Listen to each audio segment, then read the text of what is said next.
Caitlin Clark being embraced by Diana Taurasi after the Fever beat the Mercury in that game and they played each other was one of the coolest moments of the WNBA season. Remember when Diana Taurasi said that Caitlin Clark would receive a reality check in the WNBA? Well, guess who's cashing that check? Now, in her Nike interview, Clark dropped a bombshell that has Taurasi looking like she needs a wake-up call.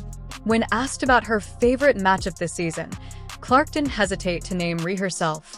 That's right, the rookie chose the so-called GOAT as her favorite opponent. We wonder why, perhaps because every time they meet, Clark leaves with the dignity of the game. The numbers don't lie, and we're going to show you exactly how Clark flips the script on women's basketball's most outspoken legend. Well, I cannot believe we are fixing to have a talk about this particular player in the WNBA because I thought she was supposed to be gone. A reality check when the WNBA legend chose to replace Caitlin Clark with a college phenom. Taurasi wasn't subtle about it. Rather, she essentially warned Clark that life in the pros would humble her and that her Iowa heroics wouldn't translate to the WNBA. It was the quintessential veteran move, attempting to establish dominance before the rookie even set foot on the court.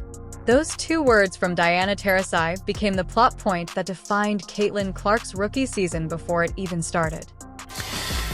Look, SVP, reality is coming. Okay.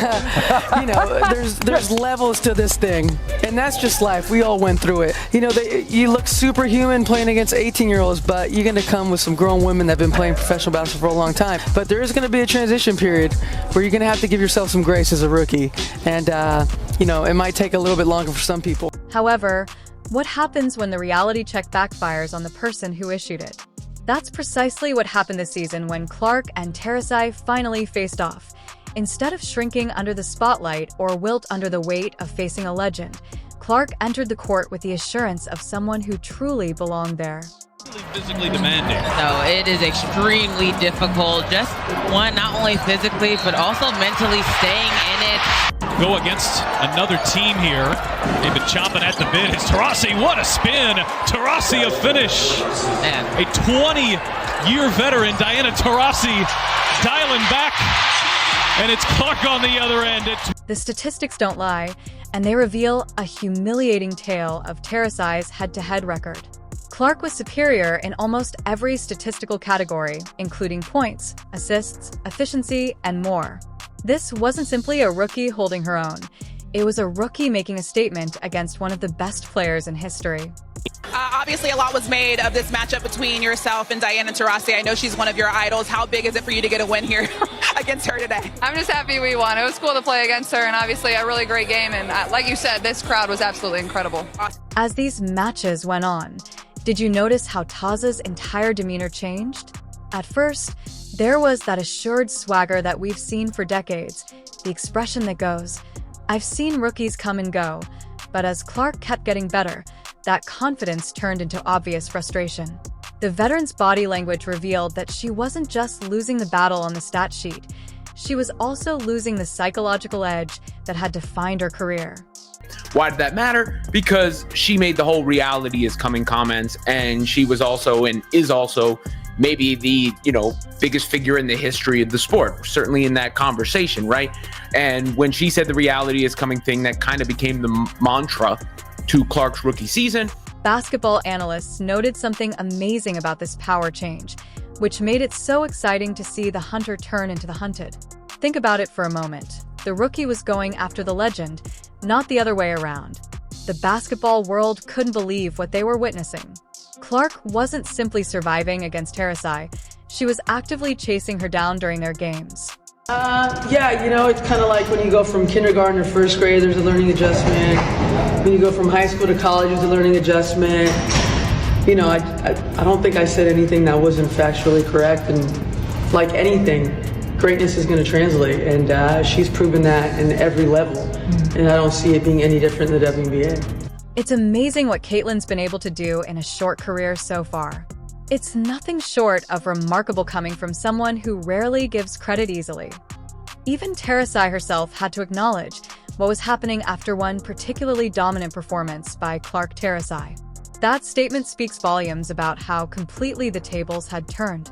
I mean, it's amazing, what Caitlin's been able to do in her short career so far has just been nothing short of remarkable. When you believe that this rivalry couldn't get much more intense in what appeared to be a harmless Nike promotional video, Caitlin Clark chose to add gasoline to the fire.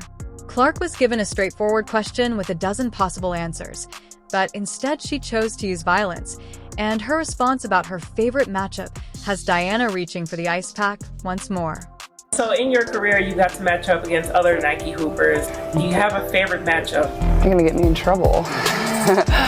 Honestly, I'll just say DT because she's such an icon in our sport and has been in the game for so long. Getting to share the court with her was pretty fun, and you just see her competitive spirit. Even though you're not on her team, you can just feel it as a competitor. Did you notice that Clark is seated there when asked which Nike athlete she liked best in the 2024 season? She could have chosen Angel Reese and relied on their extensive history, or she could have chosen league MVP Aaron Wilson, but Clark knew exactly what she wanted to say by. By the way, Caitlin Clark has made some remarks about Diana Taurasi, and it seems the one player she had the most fun taking to the woodshed, and who could blame her after there's going to be a reality check. Yeah, you're right. You got swept by the rookie, destroyed, obliterated. Caitlin Clark made some comments, and she has come out and said, basically, crushing Diana Taurasi was her favorite part of last year. They're going to cause me problems. She paused just a little bit, indicating that something delicious was about to happen, and then dropped a DT, just two initials that reveal a lot about the person Clark had on her radar during the entire season. We know what she said. We all remember it. There's going to be a transition period. There's going to be a reality check. Yada, yada, yada. All right. Caitlin Clark ultimately got the last laugh over Taurasi. The 23-year-old still made sure to pay respects to one of the league's most decorated players. However, the story is best told by the way she stated it. When Clark referred to Taurasi as an icon in our sport, she wasn't only lip service. What transpired next was brilliant. On the surface, Clark explicitly praised Taza's competitive spirit, which seems like respect, but if you look closer, you'll see the brilliant shade. In addition to praising Terry's fire, Clark was quietly hinting that she had overcome her renowned competitive drive and triumphed. That's about as close as you're going to get to Caitlin Clark saying, I loved obliterating her and turning her into particles and dust. I mean, seriously. And we know how Taurasi came back, tried to back off her comments after she got the crap handed to her by Caitlin Clark on multiple occasions. Clark's body language throughout the interview shows that her small smile isn't just a sign of courtesy. Rather, it's a display of confidence that she knows exactly what she has accomplished. Clark didn't need to trash speak or beat her chest. Her little smile told it all. I faced the so-called goatee and prevailed. Yeah, again, reality checked. Yeah, she got a dose of her own medicine real fast, did she not? Talked all of that trash. That didn't work out very well for you at all. By highlighting Taurasi as her favorite matchup, Clark was effectively saying, I didn't just arrive in this league, I conquered the mountain. Nike knew exactly what they were doing by setting up this moment, and their marketing team is already positioning Clark as the new face of women's basketball, a transition that is occurring more quickly than anyone anticipated. And of course, no one has more gravitas in the space than Taurasi. But when Taurasi sort of, deaded all that and embraced Clark, it felt like the moment a lot of the tensions would break down. Of course, that wasn't completely the case, as we've seen. But in that moment, it did feel like, all right, you've made it. You've earned it, right? Like, you've shown it. There's no fronting on your game. This is made even more intriguing by the larger background of the Nike campaign, which has been creating a ton of buzz and fans expressing never-before-seen enthusiasm for her promotion. Clark's performances and these measured displays of audacity speak for themselves. She isn't only playing basketball, she is also playing chess with her public image. She no longer needs extensive promotion. People certainly felt that way. And therefore, it was interesting to hear Caitlin Clark talk about Taurasi. Maybe it's because it's just been so long. I'm sure she talked about it at the time, but I don't remember the specific comments. This came as part of a Nike campaign. It wasn't some huge sit down or barrel interview from Caitlin Clark, but nonetheless, it was interesting. When you really examine how Clark presented her remarks about Taurasi as courteous, while yet including an undertone of "I've arrived," you're witnessing the epitome of how to ascend to the throne without coming across as disrespectful. While admitting the route Taurasi paved, Clark is establishing herself as a dominant force. But you could see, there's respect from Caitlin Clark there, and I'm sure Caitlin Clark is competitive playing Fortnite, just like she was competitive going back and forth with Diana Taurasi. The throne, when was the last time you looked at viewership numbers? Clark is saying that it's not just a seat at the table anymore because we're seeing a full palace takeover that's changing women's basketball as we know it. This sharp increase for a rookie during Taz's Mercury's seat-filling struggles necessitated overflow sections in arenas hosting Clark games, and that change in fan focus is only the most obvious indication of a power shift occurring whether the old guard likes it or not.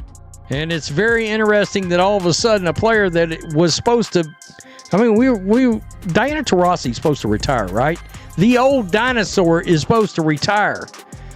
Well, now you have outlets talking about landing spots for Diana Taurasi. Wait, come again? With an iron will and a deadly jump shot, Diana Taurasi dominated women's basketball for almost 20 years. She won gold medals, individual honors, and championships, but at 42, she even suffered the mighty fall. What makes this situation so extraordinary isn't just Clark's talent, it's also how quickly she is claiming the throne. Oh boy. However, Taurasi still has gas left in the tank. Does she? As she put up 14.9 points a game, 3.8 and 3.4 assists, 2.4 three-pointers per game at 42 years old. Taurasi played in 36 of 40 games last season, and several teams would be fortunate to have her on the roster. Have you noticed how teams now view Taurasi? Even though she averaged 14.9 points last season and is still impressive for her age, the league's whispers aren't about Taurasi the scorer anymore, but rather about Taurasi the teacher, mentor, and wise veteran who can teach younger players the ropes. If that doesn't tell you that your time is coming to an end, I don't know what does. Making a big aggressive run at a fellow UConn legend might be the only way to convince Beckers to play in Dallas. She could mentor her and bridge the new era for the team. Yikes, would Taurasi come on as a mentor? Would she want to do that? This new reality is aptly demonstrated by the Dallas Wings situation. Why would they want Taurasi to help develop their young core rather than lead them to a championship as their star player? Can you imagine Taurasi in a locker room with fiery personalities like Jai Carrington and Lisa Smith? That would be complete chaos, but it would also serve as a masterclass for those young players on what it takes to succeed in this league. I mean, you see her in a Dallas jersey? Do we see that? Check this out. If she went to the Dallas Wings, it would be Dejanay Carrington, Nalissa Smith, and Diana Taurasi all on the same team in the same locker room. But get a gas can and just burn that locker room to the ground, because that would be the most toxic locker room in the league. Ooh. And that would make for some very interesting games against the Fever. The days when soldiers could choose when they were finished and were in charge of their own story till retirement are long gone. Not only is Clark's stratospheric rise altering who watches, but it is also causing a fundamental change in the way the WNBA functions. The emphasis is now on creating new legacies rather than maintaining existing ones, which is a difficult pill for any legend to swallow. Quote, I want to play every single coach, every single player, every single person that's put on a WNBA jersey, because it takes the village for everyone who played before this league. And where it is now, we're thankful for you guys. We're thankful for the next generation, Taurasi said on September 20th. Experts also observe it. What we're witnessing is a seismic shift in the factors driving women's basketball ahead, not just a decline in skills with age, which is normal and happens to everyone. The most important currency these days is youth marketability and new vitality, and Clark has all three in spades. You know, a lot of people say that Caitlin Clark moves the needle. That is wrong. She is the needle. She dictates. We all know what she's done on the floor. It's history, right? But off the floor, my goodness. And let's face it, this isn't the polite, orderly torch passing ceremony that sports frequently act as though they care about. Instead, a torch is being yanked away before Taurasi was ready to let it go. It's messy, uncomfortable, and extremely upsetting to watch Clark take what she feels is rightfully hers without waiting her turn or requesting permission. Here's the thing about Clark. She doesn't even need to be promoted. She just doesn't need to be crapped on. The problem is when she's crapped on. Anything is promotion of her. She can appear anywhere and it blows up. I guarantee you the views for that commercial are their highest from the series, or the cut up pieces from the commercial. I have no doubt in my mind. Look, we're not just witnessing a rookie have a successful season. We're witnessing history being made. Clark's game attendance is soaring, and it's expected to rise even further the following season. You may believe that this is the pinnacle, but it's only the beginning. Look, I don't know about you guys, although I gotta admit, there's a selfish part of me that would love to see Caitlin Clark just run over Diana Taurasi again, like 2 or 3 more times this year. I mean, yeah, that would bring a smile to my face.